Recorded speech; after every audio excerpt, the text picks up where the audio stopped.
Dans un fruit, qu'est-ce qu'on a? On a de l'eau, du sucre qu'on appelle le fructose, des vitamines, des minéraux et des fibres. Dans le jus de fruits, on a essentiellement de l'eau et du fructose.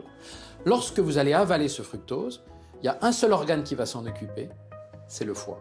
Et lorsqu'il traite le foie, ça lui demande beaucoup de travail. Il ne va pas pouvoir traiter les graisses qui vont s'accumuler dans sa structure.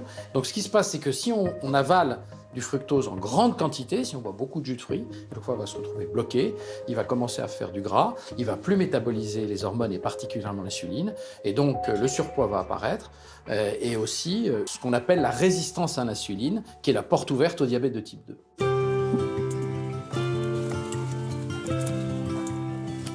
Tous les jus de fruits ne se valent pas d'un point de vue santé.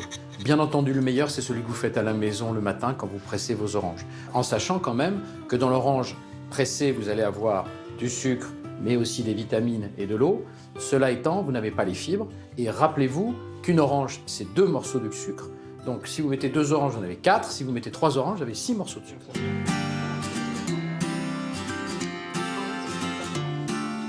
Ensuite, il y a les smoothies, et on a conservé un peu de fibres. C'est ce qui donne le caractère épais du smoothie.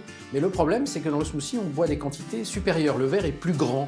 Et comme on a mis plus de fruits, on a encore plus de sucre. On peut avoir jusqu'à 20 grammes de sucre, soit l'équivalent de 5 morceaux de sucre. Il y a aussi les jus de fruits industriels, et là en gros il y a 3 catégories. La première catégorie, c'est les jus frais pressés, qui sont dans des packs opaques pour éviter que la lumière ne détruise les vitamines, et ça on peut les boire sans aucun problème, en quantité raisonnable. Ensuite vous avez les jus de fruits qui ont été fabriqués à partir d'une poudre de fruits, qui ont été déshydratés, qui ont été réhydratés. Malheureusement, souvent dans ces cas-là, on perd l'avantage des vitamines.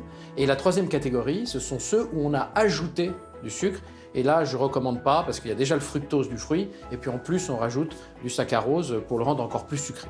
Une petite note sur les nectars qui sont en fait des concentrés de fruits et qui, eux, sont vraiment très riches en fructose et que je trouve peu recommandables.